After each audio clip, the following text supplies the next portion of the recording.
वज़ीर आला पंजाब मरियम नवाज शरीफ ने पंजाब में रोटी की कीमत कम करने का उसूली फैसला कर लिया। वज़ीर आला ने एक खुसूसी इजलास की सदारत की जिसमें रोटी और दीगर अशियाए ज़रूरिया की कीमतों में मज़ीद कमी का जायज़ा लिया गया।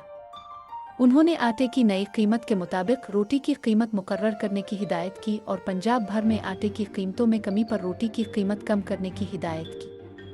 वज़ीर आला ने प्राइस कंट्रोल डिपार्टमेंट को हिदायत की कि सूबे में रोटी की कीमतों में मज़ीद कमी के लिए फ़ौरी इक़दामात किए जाएं। उन्होंने पंजाब भर में चिकन, सब्जियों और दालों की कीमतों पर कड़ी नज़र रखने की भी हिदायत की। उन्होंने कहा कि गरीब हफ्ते में एक बार सस्ता चिकन खाते थे, जब महंगा हो जाएगा तो हफ्ते में एक बार भी नहीं खा सकेंगे। मैं चिकन की कीमतों में इजाफा किसी सूरत बर्दाश्त नहीं कर सकती। उन्होंने इस अज़्म का इजहार किया कि मैं रोटी की कीमत को पंजाब की तारीख की कम तरीन सतह पर लाने का अहद करती हूँ। आटे की कीमत में कमी का फ़ायदा बराह रास्त गरीबों तक पहुँचना चाहिए। रोटी की नई कीमत आटे की कीमत में कमी के तनासुब से मुकर्रर की जाएगी।